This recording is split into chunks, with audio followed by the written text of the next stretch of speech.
फलटण पंचायत समितीच्या सभापती आणि उपसभापती निवडीत मोठा राजकीय ट्विस्ट पाहायला मिळाला।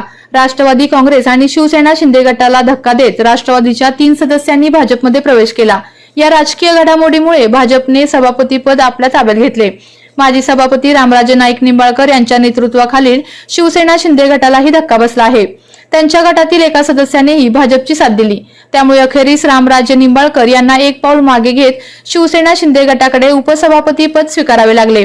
या संपूर्ण घडामोडीमध्ये माजी खासदार रणजितसिंह नाईक निंबाळकर यांची राजकीय रणनीती यशस्वी ठरल्याचे बोलले जात आहे। दरम्यान भाजपच्या शिवांजली भोसले यांची फलटण पंचायत समितीच्या सभापतीपदी बिनविरोध निवड झाली आहे।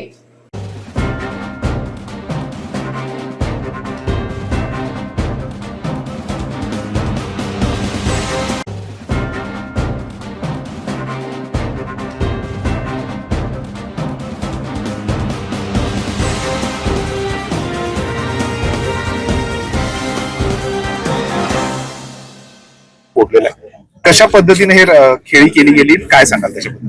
नाही, आता त्याच्यामध्ये एक प्रकारची विशिष्ट कूटनीती होती। माझे सर्व सहकारी त्या ठिकाणी प्रल्हाद पाटील साहेब असतील, दिलीपसिंह भोसले साहेब असतील आणि विशेष करून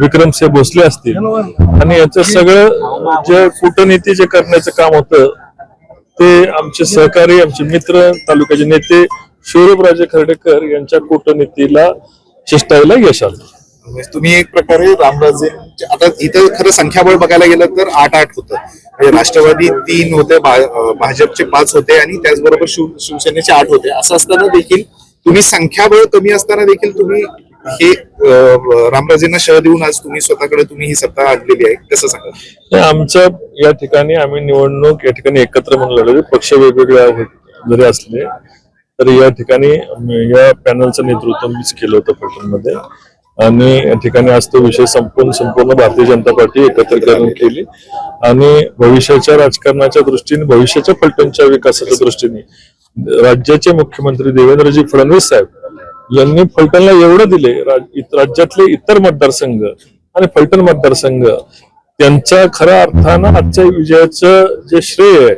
आणि हा विजय मी देवेंद्रजींना आज त्यांना अर्पण करते। आपल्या तालुक्यातील जिल्ह्यातील बातम्या सर्वप्रथम पाहण्यासाठी आजच सातारा न्यूजला YouTube चॅनलवर सबस्क्राईब करा, लाईक करा, शेअर करा आणि बेल आयकॉन प्रेस करायला विसरू नका।